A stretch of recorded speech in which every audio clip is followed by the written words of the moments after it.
Com um mercado avaliado em 6 bilhões de dólares, se a comida tem um rei, esse rei é a lagosta. No entanto, houve um tempo em que a lagosta era odiada o suficiente para ser chamada de barata do mar, ou comida de pobre, e servia apenas a prisioneiros ou servos. A história começa no final do século VIII, numa época de ataques vikings. Ao longo da costa da Europa, os pescadores estavam navegando para águas mais profundas e escuras devido a avanços no design dos barcos. Esses barcos eram perfeitos para a pesca em alto mar e chegaram em um momento perfeito. Feriados religiosos sem carne haviam sido introduzidos, mas para a igreja, frutos do mar como peixes e lagostas não contavam, tornando-os uma substituição ideal. Apenas os mais ricos podiam pagar para ter lagostas transportadas do barco para a cozinha a tempo antes de estragarem, dando à lagosta uma reputação de estar associada à riqueza e privilégio em toda a Europa. Eles até apareciam em pinturas como uma forma de mostrar riqueza. Mas nas Américas, a situação era exatamente o oposto. No Novo Mundo, pilhas de lagostas de 2 pés de altura lavavam regularmente na costa. Eram tão abundantes que os nativos americanos não apenas os comiam como fonte de proteína, mas os usavam como fertilizante e isca para peixes.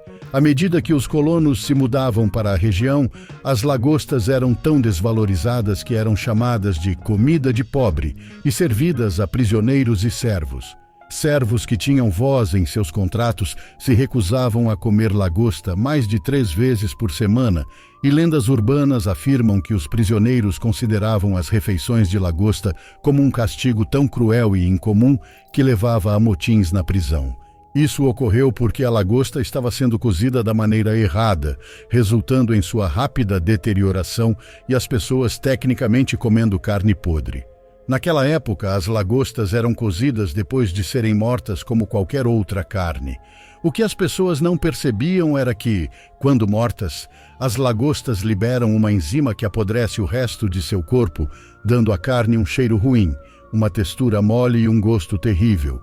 Isso levou a que as lagostas fossem chamadas de baratas do mar. A vergonha de comer lagostas era tão grande que as pessoas escondiam discretamente as cascas, temendo que outras pessoas as vissem comendo. Mas eventualmente as lagostas lentamente recuperariam sua antiga reputação de estar associadas à riqueza e ao privilégio. No início do século XIX, um chefe e inventor francês chamado Nicolas Appert desenvolveu um método para preservar alimentos: enlatamento. O processo envolvia colocar alimentos dentro de uma garrafa ou jarro selado e depois aquecê-lo para higienizar e matar qualquer bactéria. No ano seguinte, um inventor inglês chamado Peter Durand aprimorou o método de Nicolas usando latas revestidas de estanho em vez de garrafas ou jarros selados. O enlatamento então se espalhou da Europa para os Estados Unidos. Décadas depois, uma fábrica de conservas nos Estados Unidos montou uma linha de montagem para lagostas e, apesar de alguns contratempos, logo eles estabeleceram uma tendência que criou uma indústria. Junto com as fábricas de conservas concorrentes, os pescadores começaram a levar as lagostas de volta para suas casas e a enlatá-las eles mesmos. Enquanto isso, os gerentes de ferrovias planejaram uma maneira de servir lagosta aos passageiros que não sabiam sobre sua reputação. Eles afirmaram que a lagosta era um item raro e de luxo, e os passageiros não apenas acreditaram neles, como adoraram. Alguns passageiros até começaram a pedir lagostas ao jantar fora. Nessa época, os chefes perceberam que a lagosta parecia e tinha um sabor delicioso depois de ser fervida viva. Logo depois, a demanda por lagosta cresceu, levando o preço a disparar e o fornecimento a diminuir. As populações de lagostas estavam sendo devastadas devido à sobrepesca por falta de regulamentações. Durante a Grande Depressão, quase ninguém podia mais comer lagosta. Com menos pressão para capturar lagostas, os pescadores pegavam cargas menores, permitindo que as populações de lagostas se recuperassem. Logo depois, o destino das lagostas daria inesperadamente outra reviravolta. Durante a Segunda Guerra Mundial, o governo canadense incentivou os civis a comer alimentos que estavam em superávit, como a lagosta, em vez daqueles que foram racionados para o esforço de guerra. Revistas proclamavam que era patriótico comer lagosta e compartilhavam receitas para vários pratos de lagosta. Enquanto isso, nos Estados Unidos, a lagosta já era e continuou sendo classificada como uma iguaria. Tornou-se o prato que as estrelas do cinema procuravam quando saíam para jantar, o que os bilionários Rockefellers serviam em suas festas e o que as famílias novas ricas pediam para seus casamentos. Hoje, a lagosta é amplamente conhecida como uma iguaria que está apenas um passo abaixo do caviar, e os preços permanecem altos, mesmo quando há um aumento na oferta. Uma das razões é a logística envolvida. Os pescadores capturam lagostas usando iscas e armadilhas que têm que ser jogadas no fundo do oceano. Se as armadilhas acabarem cheias, os pescadores não são necessariamente sortudos. Eles muitas vezes têm que jogar toneladas de lagostas de volta ao oceano devido às regulamentações.